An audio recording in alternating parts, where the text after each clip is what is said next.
And we're on. Okay, first things first. Thanks for taking the time and jumping on and joining us. You're literally the hardest man in strongman to pin down, but I finally got you. How are you doing?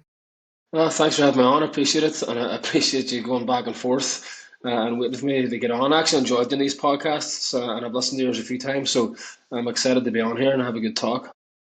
Happy days. So in me notes, because we sort of sorted this out a while back, I did have a start off of where you kind of was in your life, what was coming up. I think Ireland's Strongest Man had been cancelled and then rescheduled at the Yeah, time.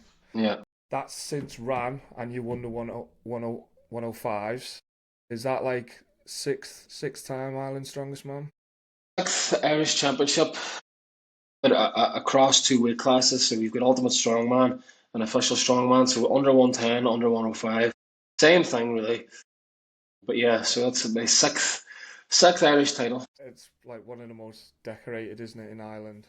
Yeah, I think well, obviously Pa has won six openweight titles, which is a league of its own. Then Gavin McNamee, actually though, I thought me and Gavin were tied on six each, but one of the years I didn't do Ireland's. I can't even remember why. I think the date sort of clashed with Europe's or Brits or something, and Gav decided to do both categories and took one of my titles away from me. Having a little catch up of where you are now, I think, have you got record breakers coming up? Yeah, so this Saturday we actually host that. We hosted Ireland's as well 3 weeks ago, and we're hosting Record Breakers this weekend, where I will attempt the under 105 world record, try to claim that because I held that 5 years ago now. I couldn't believe it was 5 years ago since I broke that. It's been broke a couple of times since then. And then Josh King, actually the guy who broke it last year, he's coming. We're going to go head to head. I had actually planned to just do 422 and a half, and I've been speaking to Josh and he's looking to do like 430. So we're gonna. Well, I haven't. I'm gonna get him to meet me halfway and do 425. But because what I would like on the day, I don't want. Let's say Josh potentially lifts first. I'm not going to sneak in with an extra kilogram to take the record and same for him. So what a like a gentleman's agreement. We'll both do the same thing. And then if someone wants to go, YOLO and try again for something more, fair play. But in in fairness, I think if Josh really, if he came 100%, I know he's nursing a bit of an injury now, but I'm humble enough to say if Josh came at full health and I came at full health, I think he would outpull me at the minute. Do you want to tell us a little bit about record breaks for anyone who doesn't know where it is or what sort Yes, of comp it is? record breakers. So the official log, the official strongman log and deadlift world championships, and then we run the record breakers alongside that. The main reason for that really, since working with Joe Schofield and becoming friendly with him, we've always been talking about how there isn't a show like this for weight class strongman. And I've had a few conversations before. This is going way back to 5 years ago when I was getting coached by Laws and speaking to Darren. Like, why are guys like us who are lifting, 420, 430 not invited to the Deadlift World Championships? And it's just not good enough. My missus is out the back distracting me here, mate, if I start fucking laughing here. But anyway, so what we wanted to do was create a platform for weight class athletes to break these records. Because I think I did very well at doing the right things at the right time, at the right places. And a lot of my clients have came to me since that, or other athletes have just said, I want to break this world record.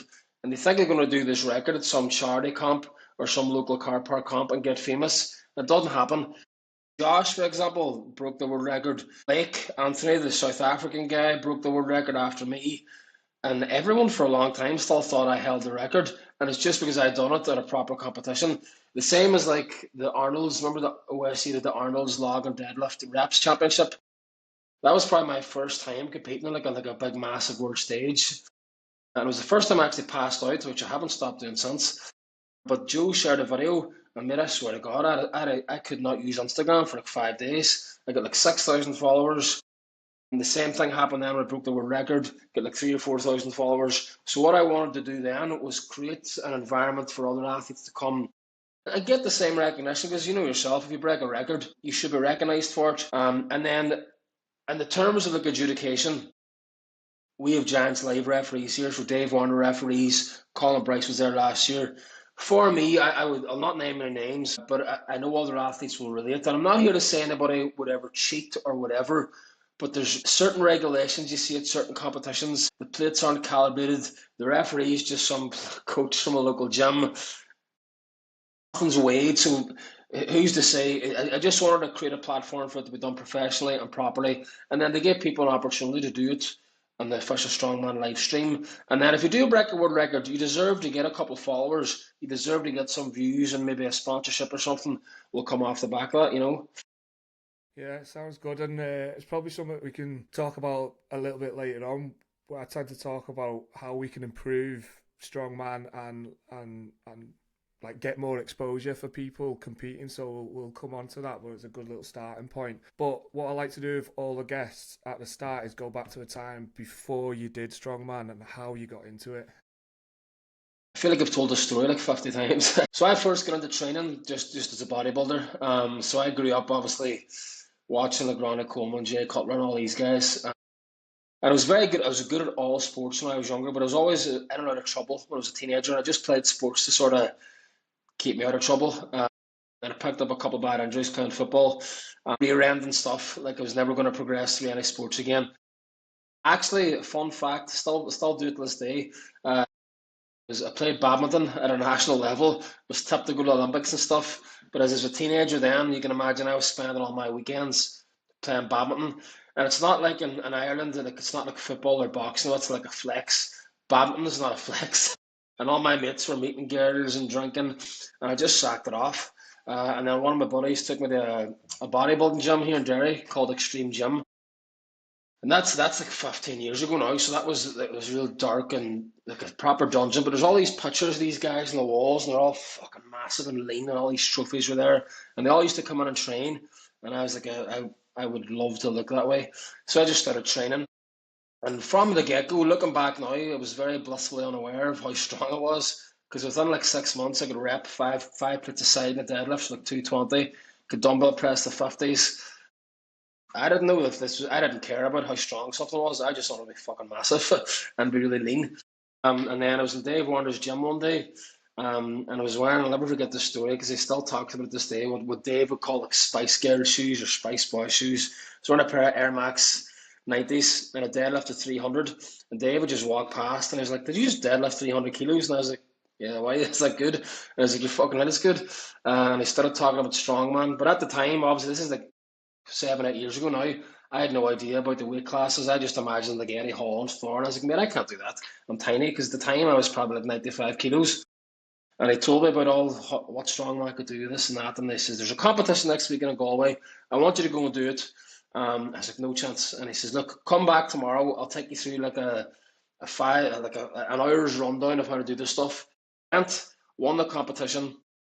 Didn't take that too seriously, but then like 6 months later, broke the under 105 deadlift record in Ireland, and I was like, must be good at that. And then like a couple of years after, he sent me to it's called the Celtic Games in Scotland. This is ran alongside the Highland Games. Stuart Murray ran it, and again, it was literally one of those things. It was open weight, nobody else could go. So Dave rang me. He's, "Look, I need a favour here. I need someone from Ireland to go and compete."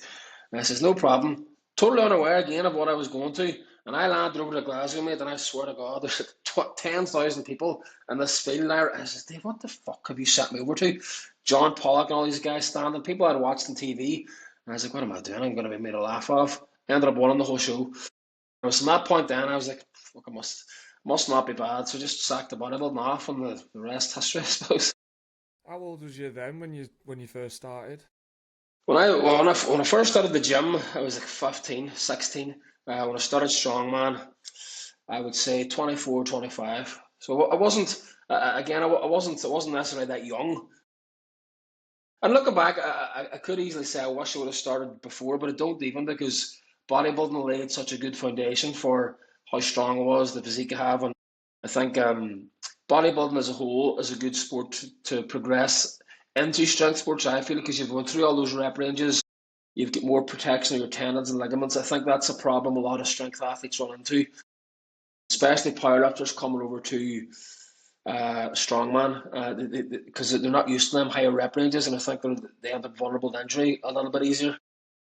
I found with most people I've spoke to, they've actually like just had a natural strength about them Yeah, before getting into it. Um, But I was just not the same as like bodybuilding, but I'd always trained like the bro training, Yeah, and people when I talk about strongman, people always go, "You was always quite strong, weren't you?" yeah, Before you got into it, but you didn't really know it at the time. yeah. Even when I was bodybuilding, I just enjoyed that style of training. See, going on and training arms and stuff, that bored the life out of me. I always did the heavy compounds. Enjoyed Olympic lifting with zero technique, by the way. Just enjoyed clean and pressing and just those sorts of movements. And I just carried over, and again, I've ended up where I am now. But I still sort of use the same. Obviously, from a much more educated standpoint now, but from like a coaching perspective or a program building perspective, I'll have like a power building style coaching technique along with some mobility and stuff. But for me personally, I think for me anyway, it's my favorite way to get someone strong. What advice would you give to someone, and obviously with your business you probably get this, but what advice do you give to people who are looking to either start competing or where you notice potential and you think you'd be good at strongman? Number one is get a coach, or if you can't afford to get a coach, there's tons of good apps out there. Like the MST app's really good. People like myself, Ollie Clark, other coaches have ebooks online that are quite cheap that'll take you like a long way. So invest first of all in actually, getting help from someone that knows what they're doing. Because I spent a long time just winging it, and I got quite far. And looking back now, I'm glad I did because I learned a lot that way. But at the same time, I probably would have learned more if I would have met someone like Shane or Big Laws or someone, earlier than that. And then just compete as often as you can. You don't be scared to get stuck in. And then make sure you enjoy it. I feel like I sound like a hypocrite when I say this. I've actually talked about this a lot on social media recently because I love strongman like so much, but it's got to the point now where I have so much fun competing, but I don't compete for fun anymore. I compete to be like the best. And then it's advice I give to people is try and always remember like when I am competing, what I do like I have so much fun doing it, but then in reality, like whether I win or lose, I'm never really that satisfied. So try and just enjoy it and have fun for as long as you can. Because if you are good at it and you start to take it seriously, you do. I'd be lying to say if you do if you're going to lose that enjoyment because it gets very serious very fast if you're good at it. But just get stuck in, get a coach, and compete as much as you can, as often as you can. I think my first couple of years in strongman, I was doing like 15, 20 comps a year because that's where you learn the most. And then obviously as time goes on, you get into your 30s and things get more heavy. You can't do that anymore, even though you'll try. But that's my advice. Yeah, I think enjoying it to me personally is one of the biggest thing. Like that's the thing I'm trying to do a bit more this year because you know what it's like when you're coming into the last 2 or 3 weeks of prep and you kind of hate it. You can't wait for it to be over, and I'm trying to change that this year and not be so serious with it. Try and Yeah, lighten up a little bit with it and see if I can go all the way into a prep, still enjoying and yeah, not getting too beat up if it doesn't go your way and stuff like that. And I think you see a lot of people sort of shoot into the sport and then quickly come out of it quite quick yeah, after a few comps when they've either gone too too serious or had a few setbacks and they can't really deal with yeah. it. I think that's the biggest thing about being a top level athlete. Because, and again, not to blow my own trumpet, but over the last 4 or 5 years, from the UK at least anyway, or Ireland, or whatever you want to say, there's nobody else I can think of who's competed as often and around the world as much as me and stayed in the podium consistently. And then you look at guys like Emmanuel Pascari, same thing. It's easy to look at Emmanuel now and just see him as this finished product. But if you look back in his journey, he started off and he, really struggled. But then again, consistency. There's been injuries. There's been problems in life, and I think for, to be really good at this sport, you have to be able to stay here for like 5 to 10 years and stay at a high level. And a lot of people can't do that. And I think that's all part of being a good athlete is being able to stay injury free and keeping your mindset in a space. Because look, we're all going to have stuff on. There's never going to be a good time. Like for example, my first Britain's Strongest Man title. At 10 days before that, sadly, my father had committed suicide and obviously passed away. And a lot of people would just be like, "Well, I'll not compete." And I was like, "Well, I've came this far, and it's not going to change anything." As grim as that might sound, I was like, "This, my dad's not coming back, so I'd rather go and win." And then there's other adversities you're going to face. Another family member might get sick. You might go through relationship problems, you might have health problems. These things are going to happen, and if you give up every hurdle that's in your way, you'll never get anywhere. So I think that's what separates people from being the best and just being average strongman. That was actually my next thing I had on my questions list there. So what struggles? Obviously, that was a big mental one with your father. But what other struggles have you had, physical or mental, and how do you deal with it to const- Yeah, since that happened, there's been lots of life events that I'll not go into too much that have happened, like relationship stuff, stuff with kids, other other things that have seen me get in trouble. And again, I'll not say too much because I can't. That have caused problems in many ways. But again, it's just about accountability. Is the first one for me is like what why it's easy for I think men. A lot of people probably listen to this will hit me for this, but a lot of men are very guilty of playing the touchy subject with the mental health card to say they're depressed, they're down. But in reality, if you can look in the mirror and think, right, why are you in the headspace you are? Maybe you've made bad decisions or made mistakes, and that's fine. But can you look in the mirror and say, right, I've fucked up here, and we'll move on and we'll be better. And that's all you can do. And I think strongman in the gym has always been like an escape for me, but it's finding the balance between that being healthy and unhealthy because it's very easy, and I've been guilty of this in the past. Like so, all these problems are here, and you've got to prep. So the problems go to here. Prep's over. End of the year, for example, after OSG, the problems are still there, and they're probably worse because you've ignored them. So it's been able to have that distraction of competing, or maybe it's business or whatever it is, but still outside of that, deal with those things head on where you can. I'm no therapist, but it's been able to manage all those things and not make excuses and be accountable and realize then don't be a victim. Like everybody's got stuff on, and maybe stuff's harder for other people or easier for you, but um, it's just life, man. And I think you have to just sort of take the good with the bad. Nothing's forever, and that goes for positive or negative. Like bad things happen, and so don't dwell on them for too long. And then when good things happen, something bad's going to come someday and kick you off your feet again. So it's just live for today and just don't look too far ahead and just try and be a good person and do the best you can every day. what's been your hardest progression physically through the years of strongman? Like whether that's a weakness in events or anything really, injuries. I've been lucky enough. I've never had any bad injuries, thank God. As for progression, I think there's been tons. Obviously, my deadlift progressed rapidly, really fast. Overhead was a weakness. I've now got all Irish records in overhead. I was terrible with the yoke, and last year the OSG was the top five in yoke. Grip's probably the only thing that's ever exposed me enough to cost me from winning something. And I'll just be blatantly honest, and I was up front with Shane after OSG. I just didn't train grip at all for such a long time. Because I see, for me, if I've got a frame carry or farmers, and it's like go there and get back, I'm really fast and I'll just won't let go. But see if I'm just stood in one spot for some reason, I don't know what it is. It's just so bad at it. We've worked out really hard this year and it's getting a lot better. Because the wrecking ball last year fuck exposed me bad at OSG. And I think we're done to the final day within range of the podium. I had a stinker in a few other events that I should have done well on. But throw bags got me well back up there, and the wrecking ball just fucked the whole weekend from it. And so that was my wake up call. I was like, okay, you're gonna actually have to start training this. I think I've got something in that as well. Like a hold, even if like I'm picking up farmers, and if I just stand there, they feel Yeah, well heavier, if, yeah, like the same weight if I was to yeah. move it, which is I don't know what's going on there. Whether Yeah, it's because a mental even thing for or distance, like I always thought then if you're going like even 160 per hand is fine for me for 15 up and 15 down, but then I thought that's a short period of time. But there's a comp we had a couple of years ago in Galway, and it was 150 per hand for distance, and I did like 80 meters, and that was lifting it and putting it down, lifting it and putting it down. I think it's just a mental thing, and then a lot of people have spoke to me about like the wrecking ball, for example.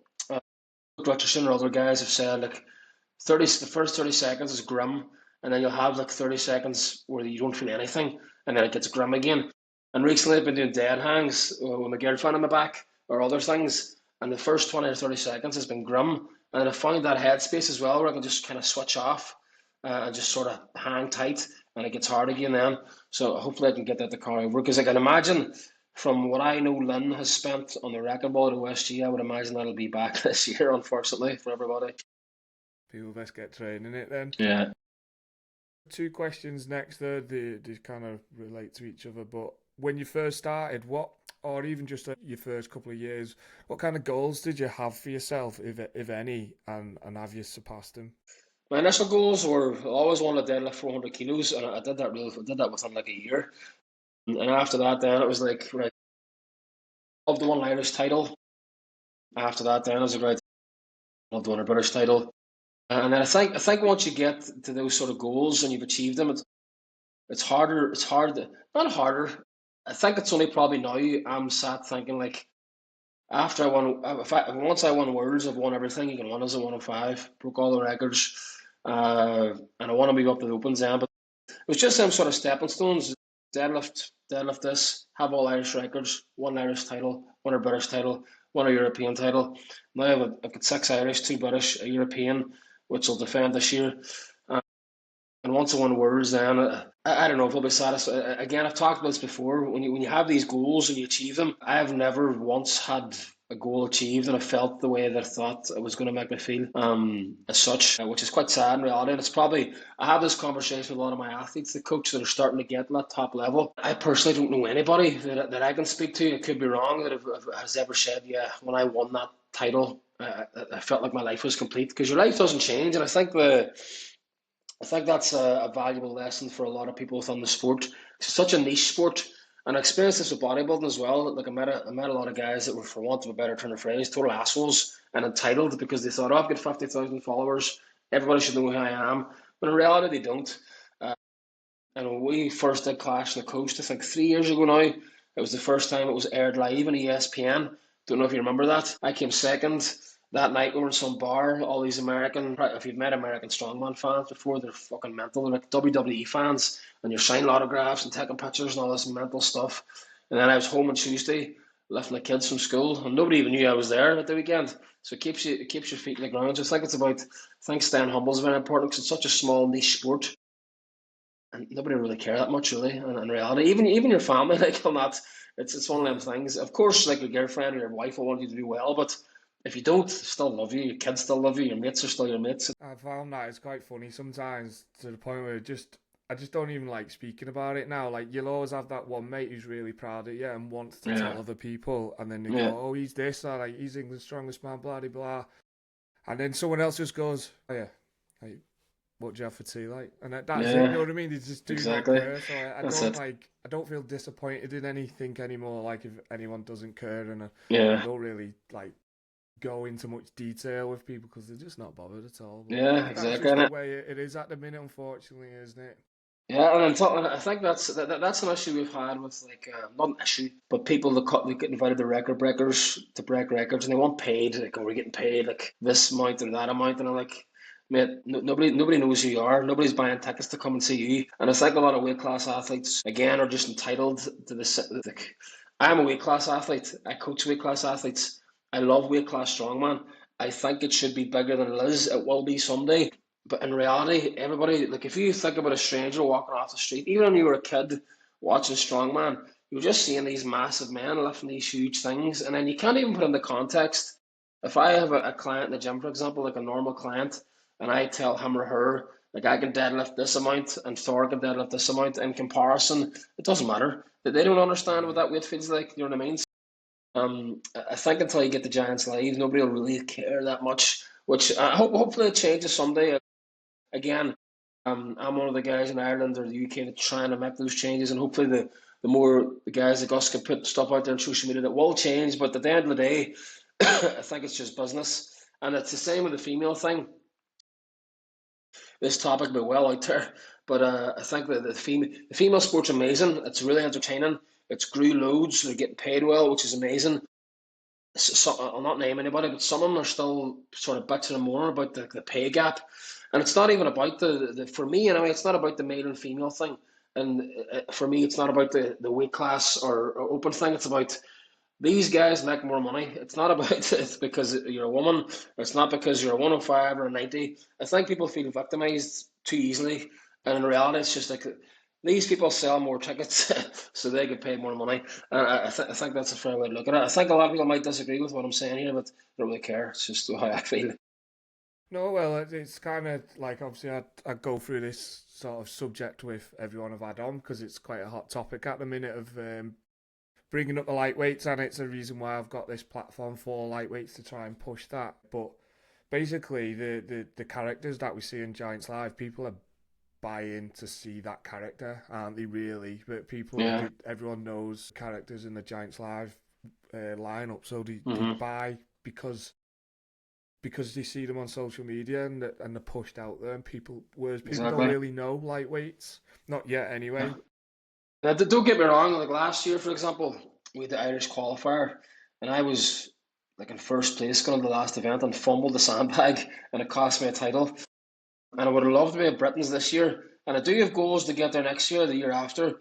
But I've always said I want to get there and stay at this body weight for the first while, like 110, 115. Because I think personally, I think someone like me or someone else getting to that stage, and I'm not naive enough to think I could go to Britain's and get in the podium or do well. I don't think I would do terribly with the right events, but I think to see a 105 guy or someone significantly smaller go and hold his own, I think it would make for such a spectacle. And I think it's only at that point then when someone does, because you've obviously got Campy and stuff now who've moved up, but he's like 130 kilos now, so it doesn't put into perspective the what I'm trying to promote. So I think if Yeah, someone like me or another weight class athlete can go with the giants and hold their own at this body weight, I think that's at the only point then another promoter would look and think, we're onto something here potentially.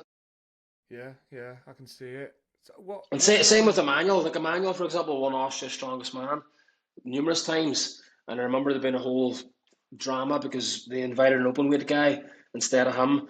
And Emmanuel's even smaller than I am in real life. Uh, so it would have been such a spectacle to see someone like that.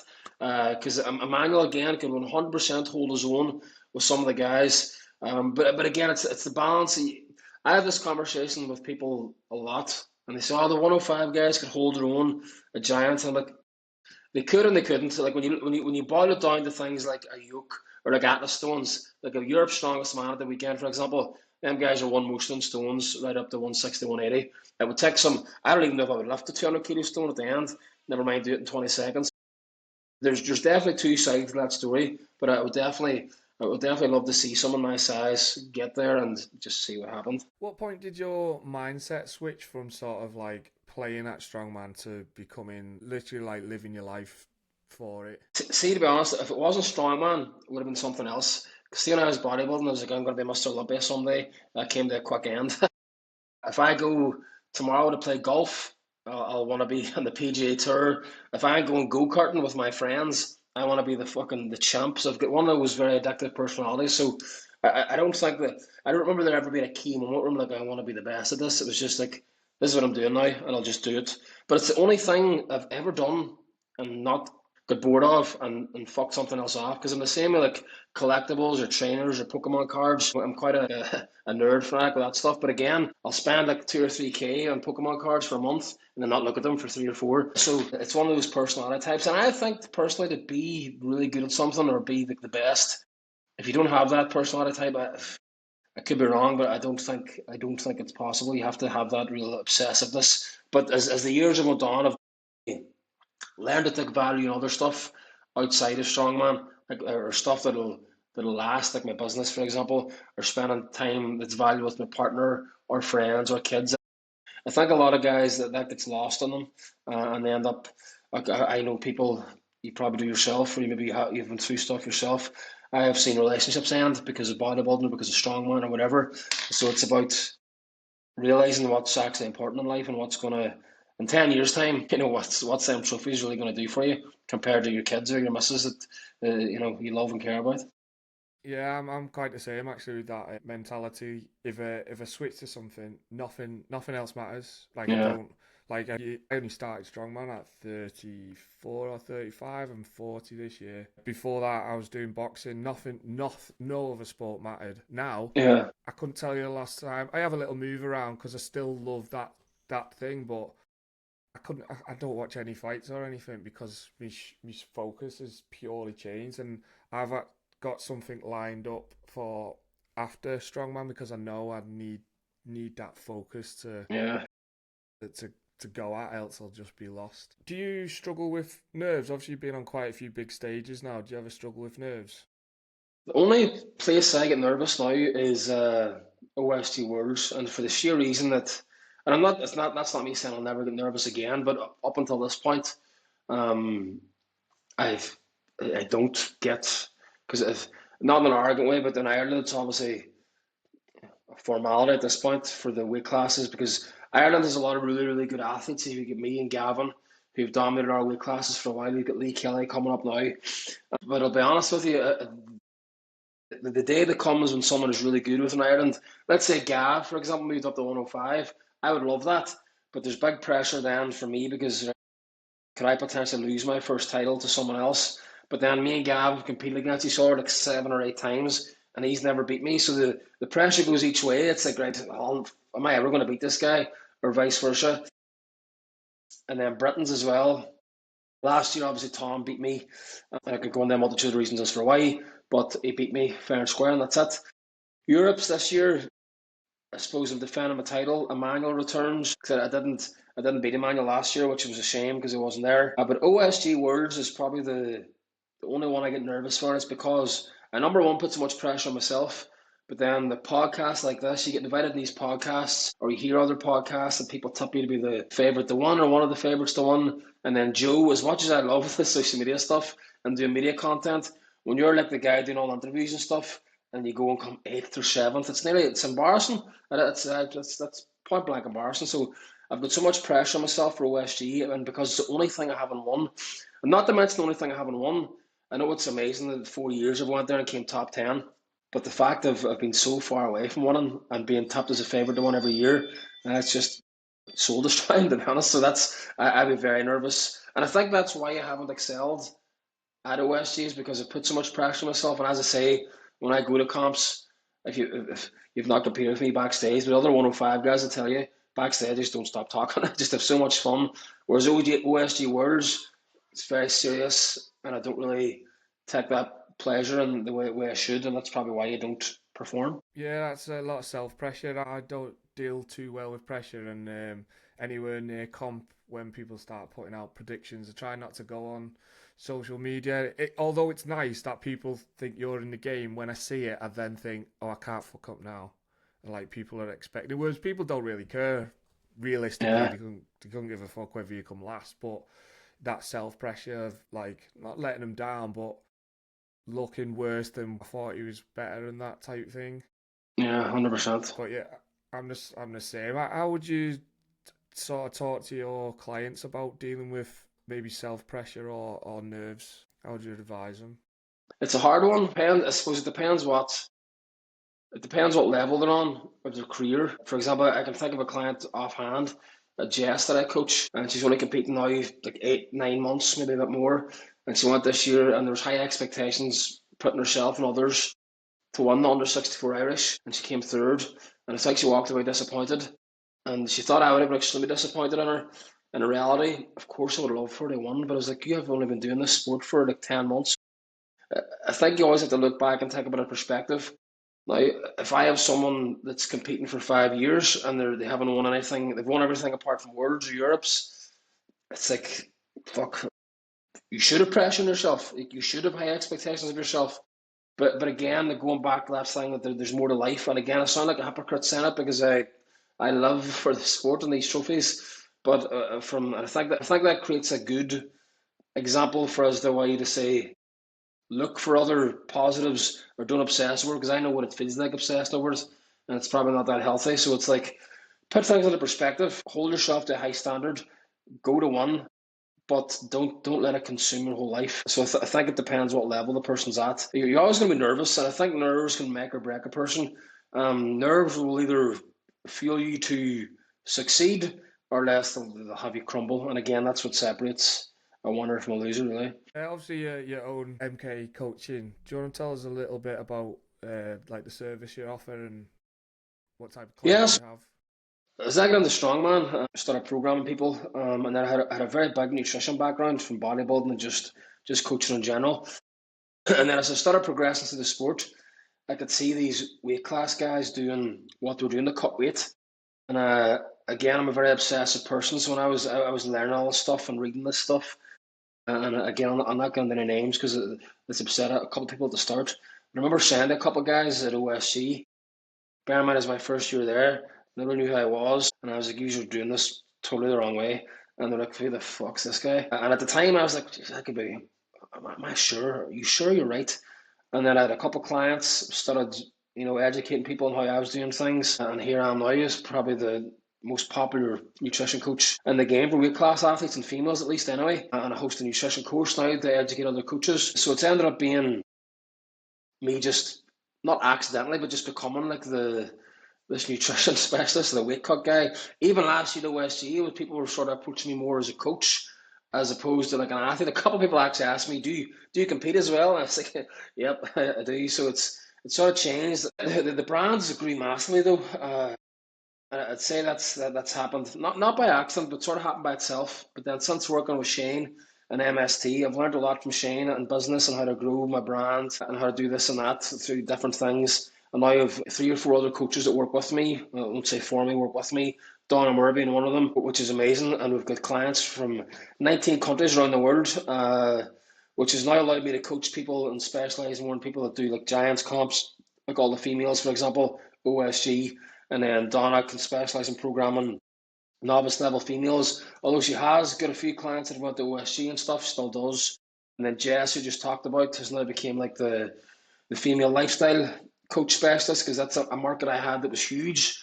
That's where I built my platform from. But I haven't lost that market now. It's just I don't have time to provide that service. So Jess can do that now. We have another coach coming on board now next month. I can't say who it is right now, but it's became huge, and it's just sort of it's one of those things, It's just sort of a client here, a client there, and then I had a couple of world class athletes.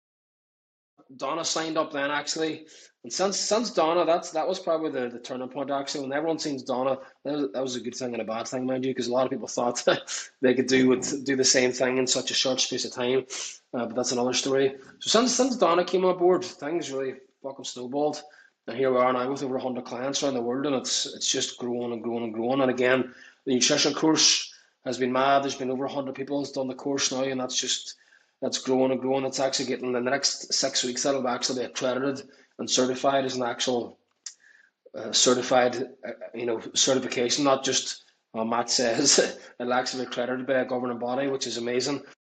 And we'll be hosting seminars throughout the UK. So there's loads of exciting stuff happening.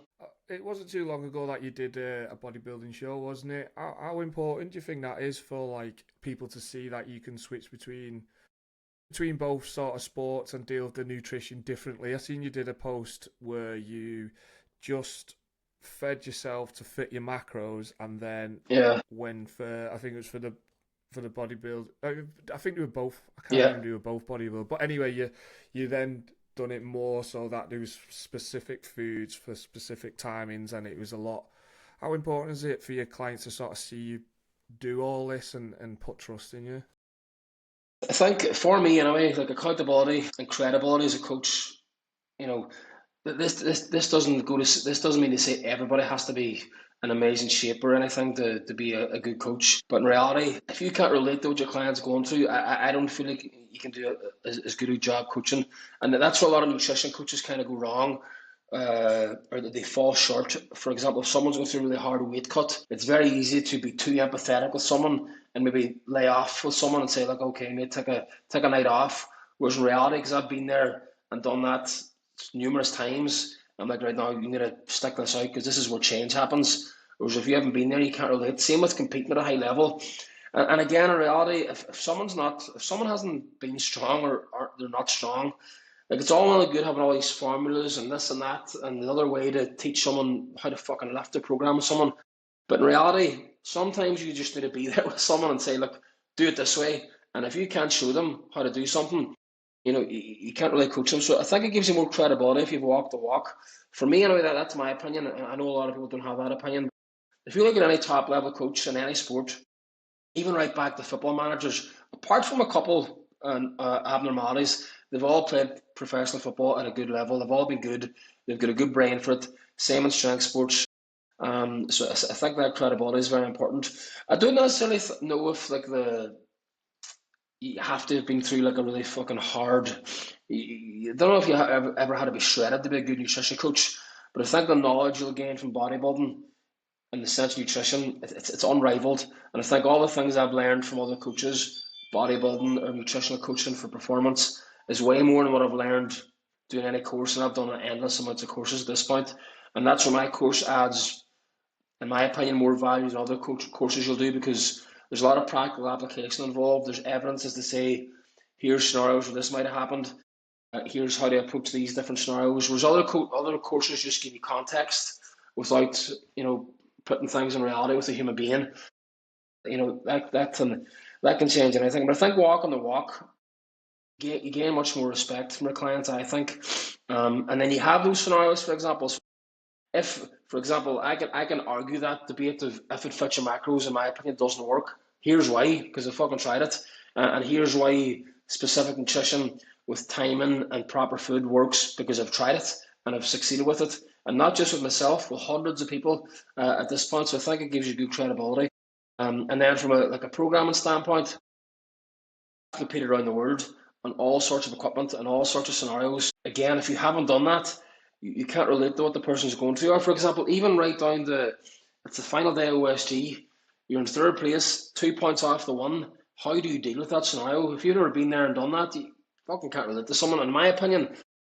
And again, that's why I have so much respect for Shane. And I would never go to anybody else. And again, when I coach about laws, again, it's so much respect for laws because been there, done that. One of the reasons for the changes because Shane had just a bit more knowledge and some technicalities and mobility. But Shane's been there, done that. He's coached people to the top level, so it leaves proof. And there's a lot of guys out there that are sort of talk on social media, but have achieved fuck all. For me, I'll always go with the guy that's like, this guy's won 10 national titles, this guy's won none. It's kind of, I always say to people, if you walked into your dentist and he had no teeth, or any teeth he had was black, would you let him be your dentist? You probably wouldn't. Or if you went to, it's like fat nutrition coaches. If you're fat and you've never been in good shape, how the fuck can you teach people how to, be leaner? If you don't have big muscles, how can you teach me how to have big muscles? So that's just my opinion anyway. Talk a little bit about like strongman in Ireland. How popular is it? Obviously, I had this conversation with Gav as well, but it'd be good to get your take on it. This is a touchy subject sometimes. There's a bit of a division in Ireland. I'll not get too much on there because I don't want to give people that don't deserve the airtime, to be fair. But there's there's a massive standard here in Ireland. There's a couple of guys that are like amazing. Gavin, for example, Lee Kelly, the under-80s, the guy that used to compete, Mark Burke, again was leaps and bounds ahead. I think he was the first person in Ireland that won like an international title. He won the Europe's Strongest Man under 80, broke multiple deadlift records. You've got Pa, obviously, but now you've got Sean Gillen. There's a lot of really good up and coming guys. It's now the last few years, like Dave Warner has put on OSG comps and really helped promote the sport to get it out there. And I think I was probably the first weight class athlete to come on the scene and promote the sport in a way where it got eyes on it. And it's not me being arrogant, but it's even going back to before I started winning stuff. I was getting sponsored, I was getting this and that, and it was just because I was putting myself out there and promoting the sport and trying to make it more marketable. Whereas there's other guys here, like Robert Clark was a perfect example. Robert was like the 105 GOAT in Ireland. I've never beat Robert before at all. He doesn't compete anymore now. I'm gutted because I'd love to try and beat him someday. He was so good. But he was just some guy from the middle of the countryside that had like 300 followers and nobody even knew who he fucking was. That's what people don't understand about any sport. It's like it doesn't matter if you're the best, if nobody knows about it, uh, you can't really do anything. And Gavin's another example of that. He's quite busy on social media. He's done a lot around the world now.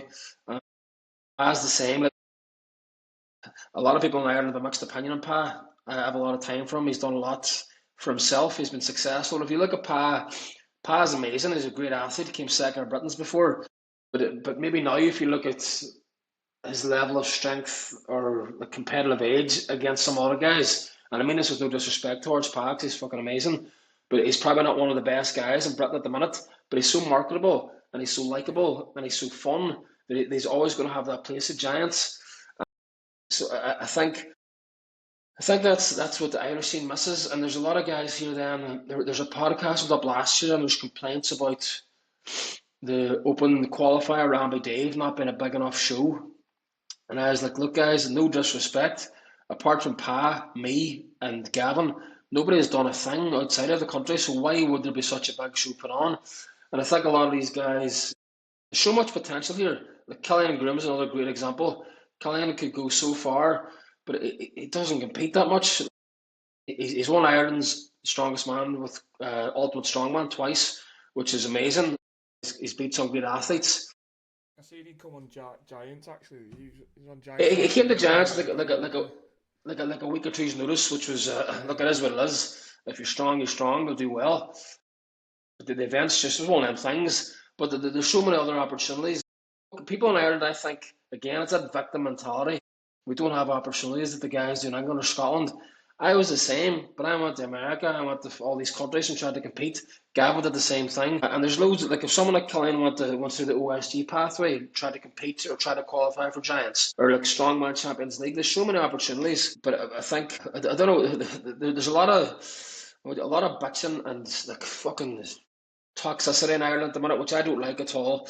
And I'll be no, oh, what's the word I'm saying here? I'm looking for. I have been involved in that tit for tat before in the past few years, and I've sort of grown up now to the fact that look, we're all doing the same thing. We're all got the same goals, and if we can all sort of come together and do our own thing. But the thing is, with a couple of promoters at the minute, things are clashing. Whereas nobody's there's no what's again Dave Warner and Glenn Ross, for example. It's not uncommon knowledge. Them two don't really get on that well. But they're these two separate federations, and they never get in each other's way. Whereas at the minute, that the natural scene here, for example, is very, very, very, very popular, which is amazing, but it sort of gets in the way of the OSG thing then. And a lot of guys like hate on the OSG scene, or there's just things that happen that I think it sort of ends up clashing. And it's a shame because there's so many amazing athletes here and so many amazing people, but there's a few people that just sort of put a bit of a damper on it. And I think it's you might get the same in all countries, I'm sure you do, but I feel like here especially, Pa, for example, such a loved person for so long, and once he got to a certain level, people didn't like it.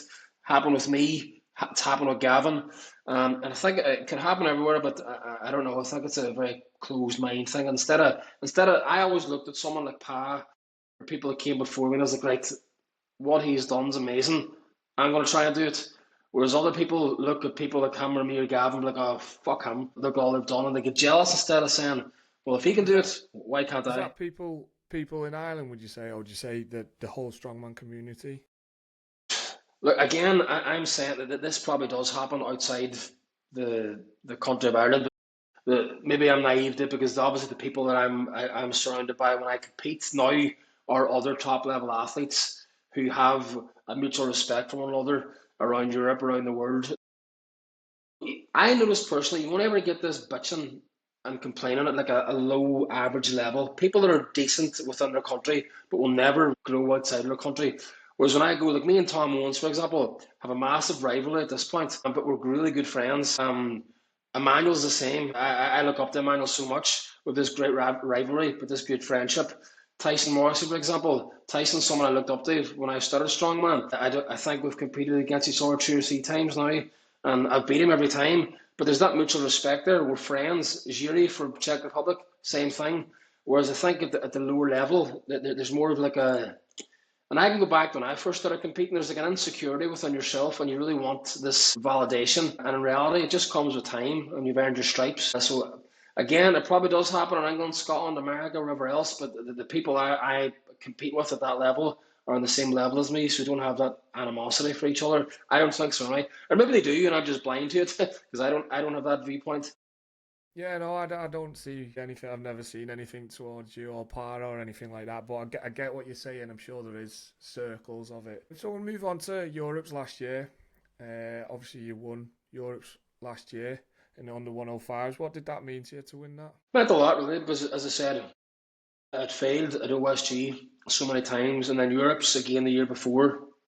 I went, and again, a couple of stupid mistakes cost me probably the title, or worst case second. Emmanuel that year was amazing, but again, a couple of points either way could have changed things. I think Europe's last year was probably the first. It was actually the first time I'd won something, and I sat and I was like, "Fuck me, I've done it. I've done something really cool here." And I shared it with someone who was very special to me at the time, or still is, my partner. And I think it was the first time I won like this title, and I was like, oh, "Fuck, I feel great here." The other time I felt something like that before, it wasn't even because. And I go back to this ticket value and other things. There's times I haven't won, and my son has been there on the podium with me and collected a trophy with me, and that's special. So I think sharing that with my partner last year was maybe the special thing outside of the trophy itself. So maybe if it was there on my own, maybe I wouldn't have cared. But I think as well it was the first time I sat and I was like, fuck me, Europe's strongest man. So it meant a It was a lot. good. I think it was a really good setting for it as well. I like the venue of the Barbican Centre and stuff like that. It felt good in there. It felt like you It was felt it felt professional. I yeah. think again when people sort of complain about the weight class scene not getting enough attention, slowly but surely we're getting these big stages. For example, Clash on the Coast being on ESPN was amazing. Like this year, it's called Pro Strongman League now, but we're out in this big stage in Virginia Beach. That's class. I think OSG every year could be much more of a spectacle if it was like a small arena. But that's another conversation. But you're right. It was probably the first, apart from Clash on the Coast. I think Europe's last year was like the first time you competed and felt like, right, this is we're doing something cool here. It's an arena. There's a crowd here, and then obviously this year we've got Britain's at a big event. Europe's is back at the Barbican again, so I think it's a cool feeling. I felt like it was kind of maybe OSG actually 2023. I remember seeing Joe Schofield outside, and he was like, "That's as close as you get into Giants Live at the minute." And then for Europe's, I thought that was as close as we were going to get to Giants Live as well. I thought they were really good venues. I'm glad it's back there this year as well. Yeah, I think if you compare it to like I think that's my only complaint about OSG, and I've had this conversation with London loads of times now. Too many people get invited, to be honest, and it ends up being like a cattle market, and it takes away from the credibility. And also then there's such a gap. Like you've got the top ten is always close, and you've probably got five guys outside the top ten that at a different set of events could win, and then everything after that, people just point blank probably shouldn't be there, and that's not me being rude. Like I was invited to OSG twice before I even accepted the invite because I just knew I wasn't going. Like, could you imagine going as a 105 guy or an under 90 against me and Gav in the deadlift? You can't lift a thing, and we've done 10 or 11 reps. That's kind of soul destroying. And I think, and again, with no disrespect to London or anybody at OSG, it's business when you're getting all these online qualifiers and this and that. Because I look back when I was bodybuilding, I could have won a fucking online qualifier with overhead strength and deadlift. I couldn't have walked 10 meters with a yoke double body weight, never mind four times body weight. So I think there's a lot that can be improved on. And the same for the Arnold's. The Arnold's is like a cattle market. I would, there's no part of me that ever wants to go to America to be at the Arnold's to compete. It looks horrible. And again, I mean that with no disrespect. I just think things can be done a lot more. And it all just boils back down to being treated like a professional and feeling like a professional because that's what we are at the end of the day. What did you think of the sort of new format for OSG? Did you prefer it to the old style, where it was like two events? I like the fact that we were there um, and we had our shit done within 2 hours. But then again, because there's so many weight classes, like the time the one I was going, it was like 5 p.m., which was like 11 p.m. my time at home. It does have a massive impact, and I'm not saying the American guys beat us because of that. But anytime they come to Europe, they have the same thing. But again, for me, I would much rather have like I don't know the females one day, the men the other day. And again, I don't like passing comment because I'm not the guy who runs the show, and I know Lynn does an amazing job. I know how hard it is on these comps because of record breakers and stuff, and you're always going to piss someone off with a decision you make. So I do not envy the man at all, but I do definitely think less athletes, I think, would fix the problem. If you had like 20 or 25 people per class at the most, I think that would fix stuff because last year was definitely better than having to wait like 6 hours to go again. But I think I don't like putting these scenarios out there because I don't have the answers to the problems, but there's definitely a way that where it can be made better. But for my only valuable opinion on that was as I think less athletes would make the show run a little smoother, and that would just mean maybe downsizing the venue for a while. But I think downsizing the venue would make it seem like a bigger event because they could compete in these massive arenas, and in reality, there's still 400 or 500 people watching, but it looks like nobody's watching because it's so big. And you're never gonna sell one of those fucking arenas out at the end of the day. I don't think. And then again, if you're there to watch your sister who's in the under 82s. As soon as she's done, you're leaving. If you're there to watch an under 90 guy, as soon as they're done, unless you're an absolute strongman fanatic, you're not going to stay for the full thing. Like it's just the truth. I remember asking, I think it was Josh Kalaveski. I can say his name Yeah, and I'm not pressured to say it and I can't. But I asked him because after his yoke run, he done a bit of a spectacle and it was good viewing. It got reels, do you know what I mean? And I asked him, I said, when did you find it hard? Because from conversations with other people, thought it's the personalities that are selling tickets. We need to yeah, show more personalities, which might mean less people yeah, to bring these personalities out. But to show personality, I was like, is it off-putting to do something like a celebration when you look in the crowd and there's like 10, 15 people there? Do you know what I mean? Would it be yeah, different if you're like a Giants Live where it's a filled stadium to be yeah, more to show more personality because yeah. it must be hard to show personality when there's sort of nobody in front of you. Yeah, 100%. And I think that's people like that are what's going to grow the scene with the weight class. And if you look at other popular athletes like Tommy Lavelle, who has personality, or Derek Owens, or even guys like myself who just before I was even good, because you may be more entertaining than someone else. And again, I'm not naming any names. There's probably 105s out there that are better than me, or way that are better than me. But you put them in front of a camera and they can't string a sentence together. So it's all about promoting the sport and getting people watching. Someone like Josh again is super entertaining, and you get these guys then that maybe run with a yoke in 10 seconds and they just walk off and don't celebrate or anything. I get why, like, but as you just said, I think to put bums on seats, it has to be entertaining. And right down to the fact that every time I pass out on a deadlift, millions upon millions of views. And even though I don't like it happening, it's entertaining to watch. And there's other things that happen with other athletes. And as you said, I think that gets diluted because there's so many people there. Yeah, yeah. It's hopefully we'll get there, but I think it's like you said, less numbers for OSG maybe gives people an opportunity to get them personalities out. And to be honest, it was one of the reasons why I started this podcast, not only to like, do my bit for the lightweights, but to get like to bet myself like speaking in front of a camera and stuff like that. And I've had like Joe Schofield stuck one in front of me, and I just fell. And now I can't even listen to it. Can't even listen to it. When he posts it, I have to scroll straight past it. I just can't listen to myself. So, what would be the top three athletes you've ever competed against in your time? Is it 105 or just in general? Just in general, the top three people who you've ever competed against who's sort of been the best in for whatever reason. Emmanuel has to be up there for sure because I've competed against him a few times now, and even like the first time I competed against Emmanuel, I think was like 3 years ago at the Ultimate Strongman World Championships, and I had a couple trump events that I knew he was going to win, and then I had a banker, which is a deadlift. It was a max deadlift, and I pulled like 380, and Emmanuel wasn't known for being a good deadlifter, and out he came and pulled 380, and I was like, he's just one of those guys that never, just no matter what, he just shows up and he's got that grind, that fight in him. But then on top of it, he's just such a nice guy. He's very helpful. He's very friendly, and you just see him, man, with his wife and his little baby boy, and it's just heartwarming. He's just such a nice guy, and he's so helpful and positive. Um, I've competed against Mark Felix at UK's a couple of times, and that was mind blowing. It was just one of those feelings. It was like, fuck me, I'm competing against Mark Felix. It was mental. I remember going head to head like the silver dollar deadlift. This thing was just like me and him and Pa left. It was my first year being at UK's and nobody knew who I was, and I pulled like a 410 kilo silver dollar, and I was like, oh my god.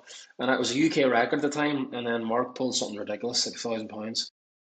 And I remember joking saying I thought I was going to have the record, and he was like, that was never happening, young man, and just laughed at me. But ever since then, I've been one of them guys that sort of takes time to speak to me at OSG or if a Giants, he stops. And I think it's probably the first time it was like one of those punch me moments where I was like, fuck me, this is Mark Felix. Apart from that, then I probably can't put a name as such for any reason because there's so many amazing 105s I competed against. Like I love competing against Tyson because again, he's one of the guys I looked up to when I first started and thought, like, if I could ever be as good as Tyson, I'll be happy. The same as Jiri Tadchek from Czech Republic. If I could get that level, I'd be happy. I think that if I had to put a name on someone, it'd be Tom Owens. And again, it's because we've had that back and forth now for a couple of years. I just love competing against him. He's a nice guy. We get on well. And I think it helps. And it's not to say there's nobody else in Britain that's really good, because Josh Walton obviously got the top 10 of the West G last year. He's at Britain's. He nearly beat Tom in England's. So if I could name three, but Emmanuel's definitely my favorite guy to compete against. And again, I think it all just boils down to because he's just such a fucking nice guy. But there's so many people like Dan Hughes, Andrew Clayton. Andrew Clayton's a fucking psychopath, but I like him. He's good to compete against. I could come off this podcast in 10 minutes time like, oh my god, I could have said so many names, so many people. Emmanuel does a little podcast with Max, doesn't he, Wunderlich? Yeah, yeah, yeah.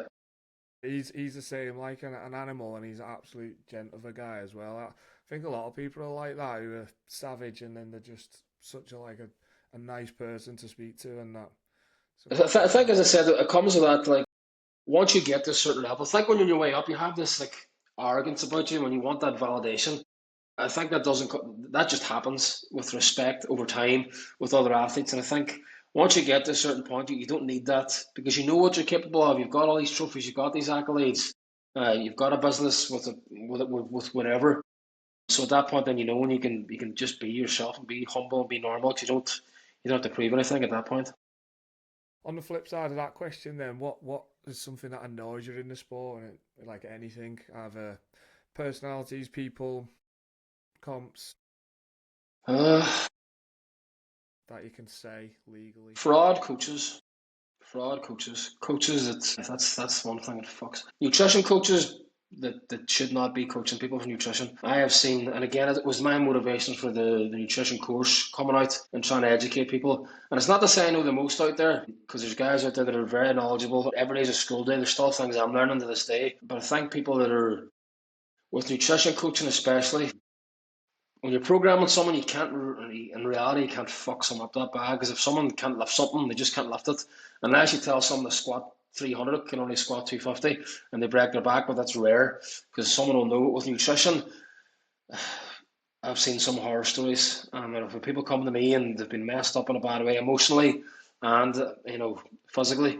So I think that's probably my number one pet peeve is people that are coaching people that should not be coaching people. And I think there is no actual level of certification that's actually required to become a coach, and there should be. And again, that's why I've went and had and getting my course accredited now from an actual governing body.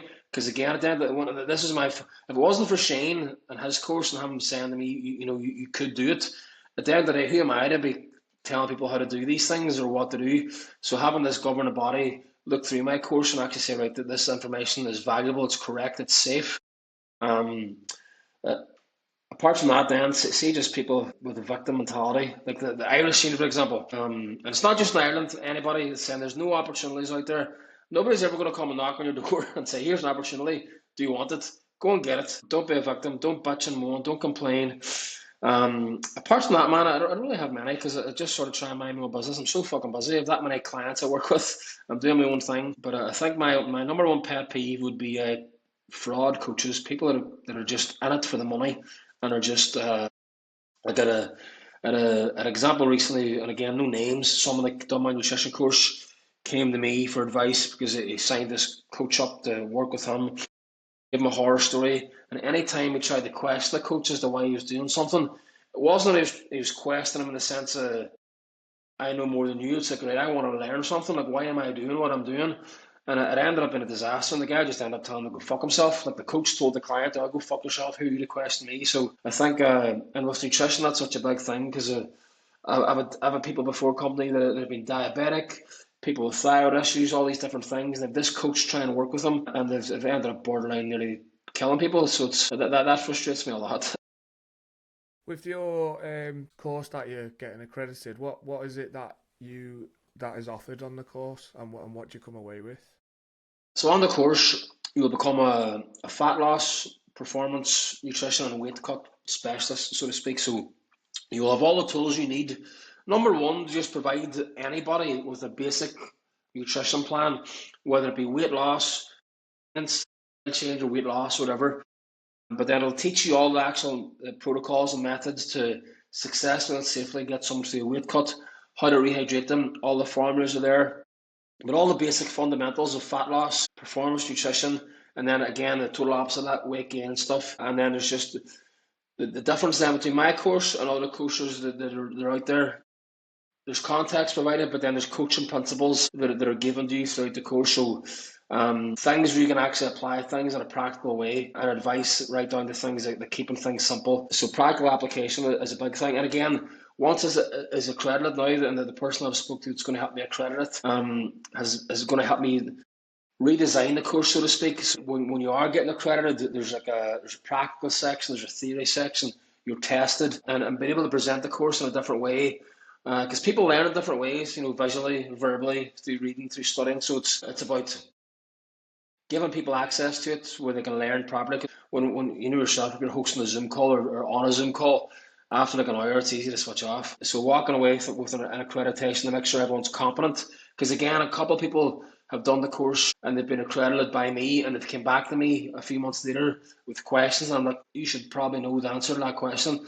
So having the accreditation there and the testing at the end is going to be very good. But long story short, if you do the course, you become a fat loss and weight cut specialist, so to speak. What are the future plans then for MK coaching? Obviously, you alluded a little bit there to the accreditation course, but what were your future plans? Where do you see it going? To be the biggest, one of the biggest brands in the business, I would say we're already the nutrition, the industry leaders for nutrition. So it's about keeping growing that, and a lot of our again, since Donna have ended up being females. We now have, like, for example, Britain's Strongest Woman with Claire, with Donna, with Meg, with Faye. So again, trying to become the market leaders in female nutrition, because there's a big gap in the market there. With the next coach coming on, we're going to try and close the gap in the market and focus on like masters athletes. That might lead a hint as to who's going to be the coach. Focus on that aspect, and again, it all boils down to that relatability factor. Having someone that's been there, done that at a top level. You know, you have Donna, who's here, who's obviously probably the best female strength athlete that's ever lived. So all the females. So we're gonna have a section where, right, here's a female programming specialist. Down the line, I'll have another male come on board who'll be a nutritionist specialist, have a programming specialist. So I want to basically something similar to what Shane has with MST, but a little bit different. So we have different sections and different coaches. Somebody specialises in weight loss nutrition, a weight cut coach, a programmer coach, a female programmer coach. And do you know what? I've sort of winged it the whole way to this point, and that's why people like Joe have come on board now to sort of help me say, right, okay, here's where you want to go, here's how we'll get there, and then we'll go there. And again, I don't, I don't know where I'll end up going. If someone would have said to me 5 years ago, I'll be where I am now, I probably would have laughed at them, because we've got the gym, we've got the brand around the world, I've got the educational system now. I think for me, I would like to keep educating people, like other coaches, and working with top level athletes, because I've enjoyed that. And again, as I've said, one of my pet peeves is not even a pet peeve. It's just like people that are maybe trying hard to learn, but it's like, where do you learn from? Because there's no actual data or information out there, and you could go right down to the thing about like performance enhancers and stuff. It's hard to find valuable information as a coach. So maybe you might even have a coach who's giving out well-intended advice or well-intended programming, and it might not be that great, and it's not even a bad thing.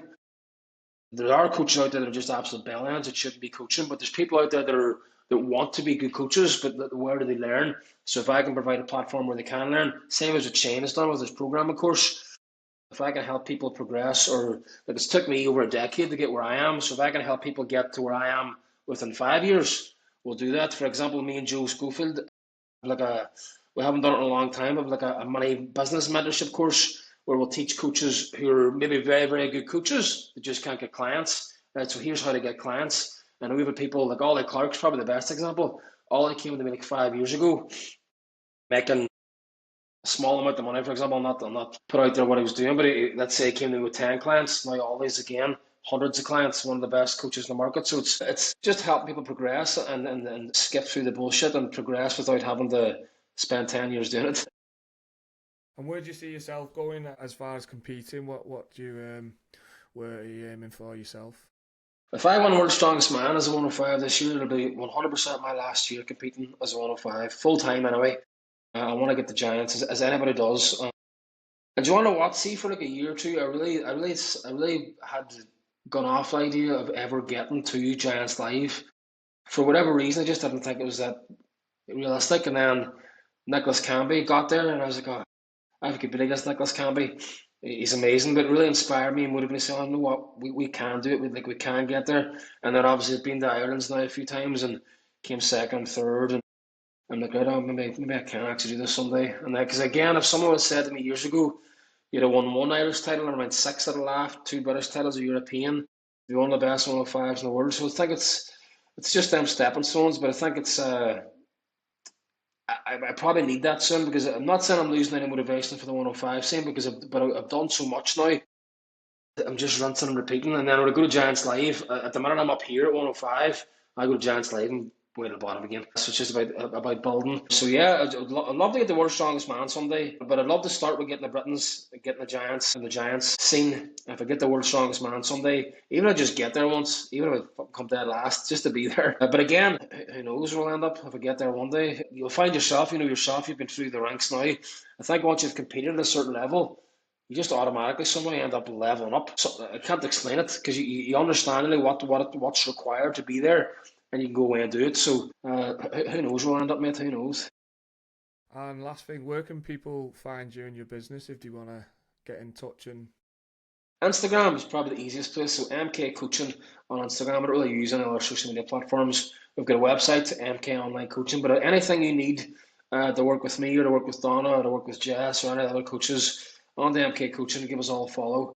And again, thanks to Joe putting out loads of educational content that it's been seeming to be getting a good response. I think people are enjoying it. So if again, if you just want some free content that's going to help you learn a couple of things, give me a follow, give me a like or a share. I would really appreciate it.